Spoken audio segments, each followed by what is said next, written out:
Hello viewers, আসসালামু আলাইকুম। কোডের মাধ্যমে ডায়াল করে আপনারা কিভাবে আপনাদের বিকাশ অ্যাকাউন্ট থেকে সেন্ড মানি করবেন বা টাকা ট্রান্সফার করবেন তা আজকের এই ভিডিওতে আমি আপনাদেরকে দেখিয়ে দেব।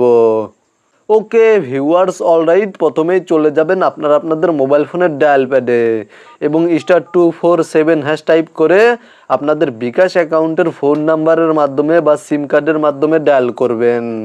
এবং তারপরে এখানে দেখতে পাচ্ছেন 1 নাম্বার মেনুতে রয়েছে সেন্ড মানি। এখানে আপনারা 1 বা 1 টাইপ করে দিবেন, দেন সেন্ড অপশানে ক্লিক করে দিবেন।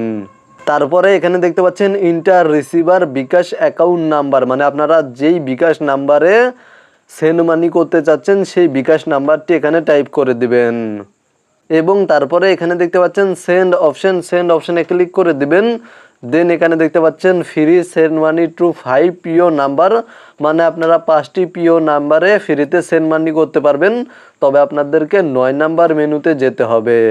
আমি কোনো পিও নাম্বারে সেন্ড মানি করব না, তাই এখানে দেখতে পাচ্ছেন ইন্টার অ্যামাউন্ট, এখানে আমি কত টাকা ট্রান্সফার করতে চাচ্ছি বা সেন্ড মানি করতে চাচ্ছি সেই অ্যামাউন্টটি টাইপ করে দিচ্ছি। এবং তারপরে এখানে দেখতে পাচ্ছেন সেন্ড অপশানে ক্লিক করে দিচ্ছি। আপনারাও অ্যামাউন্টটি টাইপ করার পরে সেন্ড অপশানে ক্লিক করে দিবেন। এবং তারপরে এখানে দেখতে পাচ্ছেন ইন্টার রেফারেন্স, আপনারা রেফারেন্স হিসাবে 1, 2, 3 বা 4 টাইপ করতে পারেন, অথবা আপনারা আপনাদের নেমটি এখানে টাইপ করে দিতে পারেন। রেফারেন্স দেওয়ার পরে এখানে দেখতে পাচ্ছেন সেন্ড অপশানে ক্লিক করে দিবেন। দেন এখানে দেখতে পাচ্ছেন inter menu pin to confirm, এখানে আপনারা আপনাদের বিকাশ অ্যাকাউন্টের পিন নাম্বারটি টাইপ করে দিবেন, তারপরে সেন্ড অপশানে ক্লিক করে দিবেন।